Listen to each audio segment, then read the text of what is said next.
শুভ সন্ধ্যা বন্ধুরা। এখন আমি ডাক্তারের চেম্বারে যাবো। এই দেখো রেডি হয়েছি। সিম্পলটা শরীর ভীষণ অসুস্থ, মানে ঘাড়ের প্রচণ্ড ব্যথা, তোমাদের তো বলিয়েছিলাম। এই দেখো বন্ধুরা, কিছু টাকা বাসা ঘরে কাজ করে জমিয়েছিলাম। বাসা ঘরেও ঠিক মতন কাজ করতে পারি না অসুস্থতার কারণে। ঘাড়ের ব্যথার থেকে এখন ব্যাস্টের ব্যথা হচ্ছে। সোনোগ্রাফি লিখিয়েছি, কিন্তু টাকার জন্য সোনোগ্রাফি করাতে পারছি না। এখন যাব ওষুধ আনতে,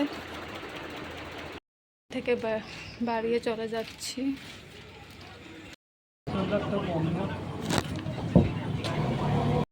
দেখিয়ে বাড়ি চলে যাচ্ছি। দেখো নির্জন রাস্তা, একা একা খুব ভয় করছে আমার।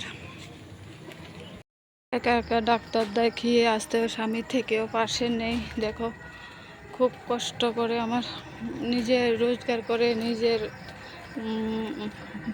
ওষুধ আনার খরচটা করলাম কোনো মতে। 4 মাস হয়ে গেছে, আমার ওষুধ শেষ হয়ে গেছে। এখন মোটামুটি চলে আসলাম বাড়ির গেটের সামনে। চলে আসলাম ঘরে, একটু বসলাম, আর দেখো ওষুধ নিয়ে চলে আসলাম। আর এদিকে 220 টাকার ওষুধ আনলাম, 20 টাকা বাকি রয়ে গেছে, পরে জালে দিয়ে আসবো। পুরো ভিডিওটা এখানে রাখছি, বেশি বড় করবো না। আর আমাকে একটু সাপোর্ট করো, লাইক শেয়ার, চ্যানেলটাকে সাবস্ক্রাইব করো, প্লিজ একটু সাপোর্ট করো তোমরা।